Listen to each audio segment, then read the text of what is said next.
ഉപേക്ഷിക്കപ്പെട്ടൊരു പാവ, ദുരൂഹത നിറഞ്ഞ മുഖം, ഭീതിപ്പെടുത്തുന്ന പശ്ചാത്തല സംഗീതം. ഒട്ടുമിക്ക ഹൊറർ സിനിമകളിലും പാവകൾക്ക് വലിയ റോൾ തന്നെയാണുള്ളത്. കാഴ്ച കഴിഞ്ഞാലും പാവയുടെ തുറിച്ചു നോക്കുന്ന മുഖം നമ്മെ പിന്തുടർന്നുകൊണ്ടേയിരിക്കും. ഇത്തരത്തിലുള്ള ഒരുപാട് പാവകൾ നിറഞ്ഞ പാവകൾക്ക് മാത്രമുള്ള ഒരു സ്ഥലമുണ്ടെങ്കിലോ?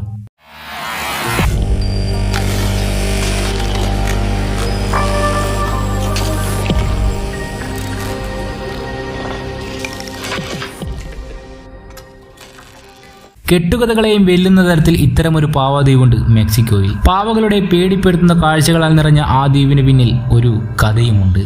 കുട്ടികളെന്ന് കേൾക്കുമ്പോൾ തന്നെ പാവകളും കളിപ്പാട്ടങ്ങളുമാണ് മനസ്സിലേക്ക് എത്തുക.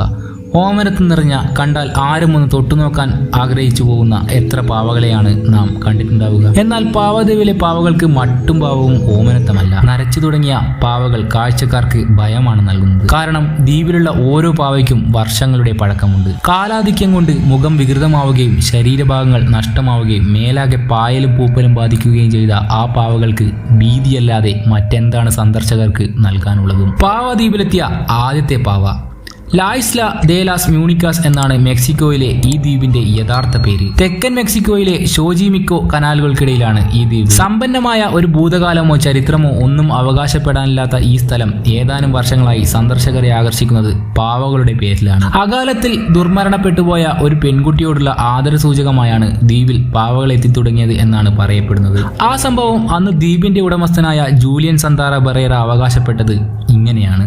നിരവധി വർഷങ്ങൾക്ക് മുൻപ് ദ്വീപിന് സമീപത്തെ താമസക്കാരിയായ ഒരു പെൺകുട്ടി ദുരൂഹ സാഹചര്യത്തിൽ ദ്വീപിന് ചുറ്റുമുള്ള വെള്ളത്തിലെ താമരച്ചെടികൾക്കുള്ളിൽ വീണ് മുങ്ങി മരിക്കുന്നു. ദ്വീപിന് സമീപത്ത് അവളുടെ മൃതദേഹം കണ്ടെത്തുകയായിരുന്നു. ഏതാനും ദിവസങ്ങൾക്കുള്ളിൽ ഒരു പാവയും ഒഴുകിയെത്തി ദ്വീപിലടിഞ്ഞു. പിന്നീട് പലപ്പോഴും എനിക്ക് എന്റെ പാവയെ വേണം എന്നുള്ള ഒരു കരച്ചിൽ ദ്വീപിൽ നിന്ന് കേട്ടതായാണ് ജൂലിയൻ അവകാശപ്പെട്ടത്. വെള്ളത്തിൽ വീണു മരിച്ച പെൺകുട്ടിയുടെ കയ്യിലുണ്ടായിരുന്ന പാവയാണ് അത് എന്ന വിശ്വാസത്തിൽ പാവയെ ജൂലിയൻ പെൺകുട്ടിയെ സംസ്കരിച്ചതിന് സമീപത്ത് തൂക്കിയിട്ടു.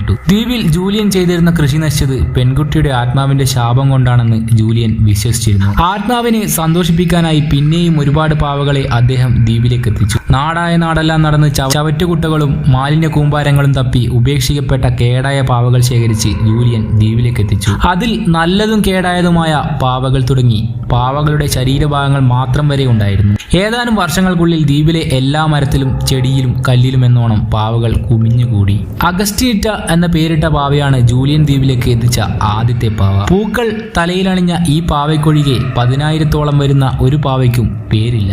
അഗസ്റ്റിനിറ്റയെ ദ്വീപിലെ മ്യൂസിയത്തിൽ സൂക്ഷിച്ചിട്ടുണ്ട്. ജൂലിയന്റെ ഏറ്റവും പ്രിയപ്പെട്ട പാവ ഇതാണെന്നാണ് ദ്വീപിന്റെ ഇപ്പോഴത്തെ കെയർടേക്കറായ ജേവിയർ റൊമേറോ സാന്ത പറയുന്നത്. 2001-ലാണ് ദ്വീപ് ഉടമസ്ഥനായ ജൂലിയൻ മരണപ്പെട്ടത്. പെൺകുട്ടി മരിച്ചു കിടന്ന അതേ സ്ഥലമായിരുന്നു ജൂലിയന്റെ മൃതദേഹവും കണ്ടെത്തിയത്. ജൂലിയന്റെ ദുരൂഹ മരണവും ദ്വീപിനെ സംബന്ധിച്ച ദുരൂഹതയ്ക്ക് ആക്കം കൂട്ടി. മരിച്ച പെൺകുട്ടിയുടെ ആത്മാവാണ് ജൂലിയന്റെ മരണത്തിന് പിന്നിലെന്ന് ചിലർ പറയുമ്പോൾ ജോലിക്കിടെയുണ്ടായ ഹൃദയാഘാതമാണ് മരണത്തിലേക്ക് നയിച്ചതെന്ന് ചിലർ പറയുന്നു. ജൂലിയന്റെ മരണത്തോടെ ദ്വീപിനെ കുറിച്ചുള്ള ദുരൂഹ കഥകളും പ്രചരിക്കാൻ തുടങ്ങി. ദ്വീപിനെ ഇപ്പോഴും ആ പെൺകുട്ടിയുടെ ആത്മാവ് വേട്ടയാടുന്നുണ്ടെന്നാണ് കഥകൾ പരക്കുന്നത്. പാവദ്വീപിനെ കാണാനുള്ള കൗതുകം കൊണ്ട് പലരും ഇവിടേക്ക് എത്തുന്നുണ്ട്. ദ്വീപിനെ ചുറ്റിപ്പറ്റിയുള്ള നിഗൂഢതകളുടെ ചുരുളഴിക്കാൻ ഗോസ്റ്റ് ഹണ്ടേഴ്സിന്റെയും ബക്കറ്റ് ലിസ്റ്റിലേക്കും ദ്വീപ് ഇടം നേടിയിട്ടുണ്ട്. രാത്രിയിൽ ജീവൻ വെക്കുന്ന പാവകൾ. പാവദ്വീപിനെ ചുറ്റി അനേകം കഥകൾ പരക്കുന്നുണ്ടെങ്കിലും പാരാനോർമൽ കഥകളാണ് അതിൽ വ്യാപകമായത്. ഇരുട്ട് പരന്നു തുടങ്ങുമ്പോൾ ജീവൻ വെക്കുന്ന കയ്യും കാലും തലയുമാട്ടുന്ന അപശബ്ദങ്ങൾ പുറപ്പെടുവിക്കുന്ന പാവകളെ കുറിച്ചുള്ള കഥകളാണ് അതിൽ പ്രധാനം. പാവദ്വീപിനെ കുറിച്ച് കേട്ടെത്തി ദ്വീപിൽ തങ്ങിയ പലരും രാത്രിയിൽ ജീവൻ വെക്കുന്ന പാവകളെ കണ്ട് ഭയന്നോടിയിട്ടുണ്ടെന്നാണ് പറയപ്പെടുന്നത്. ഭീതിപ്പെടുത്തുന്ന കഥകൾ പ്രചരിച്ചതോടെ ദ്വീപ് സന്ദർശിക്കാനെത്തുന്നവരെല്ലാം ദ്വീപിൽ പുതിയ പാവകളെയോ അല്ലെങ്കിൽ പാവകൾക്ക് എന്തെങ്കിലും തരത്തിലുള്ള സമ്മാനങ്ങളോ നൽകാൻ തുടങ്ങി. എന്നാൽ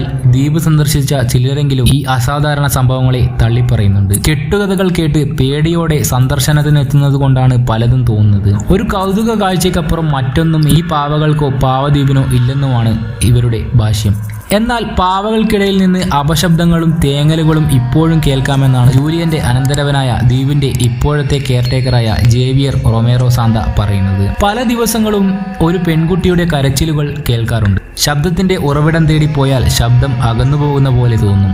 ഇടയ്ക്ക് വെള്ളത്തിന്റെ അടിയിൽ നിന്ന് ശബ്ദമുയരുന്നത് പോലെ തോന്നും. ഭയപ്പെടുത്തുന്ന ആ ശബ്ദം എന്തുകൊണ്ടാണെന്ന് അറിയില്ലെന്നും ജോവിയർ പറഞ്ഞു. ആയിരക്കണക്കിന് പാവകൾ മാത്രമല്ല, അത്രത്തോളം തന്നെ ചിലന്തികളുടെയും വിഹാര കേന്ദ്രമാണ് ഈ ദ്വീപ്. കാട് പിടിച്ചു കിടക്കുന്ന ദ്വീപിലെങ്ങും ചിലന്തികൾ വലിയ വലകൾ കെട്ടിയിരിക്കുകയാണ്. പാവകൾ പലതും വലകളാൽ മൂടപ്പെട്ടിരിക്കുന്നു. നശിക്കപ്പെട്ട പാവകൾക്കൊപ്പം ചിലന്തികളുടെ സാന്നിധ്യവും വലകളുടെ രൂപങ്ങളും പേടിപ്പെടുത്തുന്ന കാഴ്ചയാണ്. മനസ്സിലെ പേടിയും പേടി നൽകുന്ന കാഴ്ചകളുമാണ് ദ്വീപിലെ സന്ദർശകർക്ക് അസാധാരണമായ വിചിത്രമായ അനുഭവം സമ്മാനിക്കുന്നത്. പാവദ്വീപ് സഞ്ചാരികളുടെ സ്വപ്നലോകമാണ്. ജൂലിയൻ തന്റെ ഭാര്യയെയും മക്കളെയും ഉപേക്ഷിച്ച് ദ്വീപിലെത്തി ഒറ്റയ്ക്ക് താമസിച്ചിരിക്കുകയായിരുന്നെന്നും അദ്ദേഹത്തിന്റെ മാനസിക നിലയ്ക്ക് തകരാറുണ്ടെന്നുമാണ് പലരും ആരോപിക്കുന്നത്. പാവകളെ ദ്വീപിലെത്തിച്ചത് ജൂലിയനാണെന്നും വെറുമൊരു കൗതുകത്തിനപ്പുറം മറ്റൊന്നും ദ്വീപിലില്ലെന്നും പറയപ്പെടുന്നു. വാസ്തവം എന്തായാലും ജൂലിയന്റെ വരവോടെ ദ്വീപിന്റെ തലവര പോലും മാറിമറിഞ്ഞു. ആരോരും തിരഞ്ഞു നോക്കാനില്ലാത്ത ദ്വീപിൽ പാവകൾ നിറഞ്ഞതോടെ ദ്വീപിനെ സഞ്ചാരികൾ തേടിയെത്താൻ തുടങ്ങി. കെട്ടുകഥകളും അകമ്പടി എത്തിയതോടെ നിഗൂഢ സ്ഥലങ്ങളുടെ ഭൂപടത്തിലേക്ക് പാവദ്വീപും ഇടം നേടി.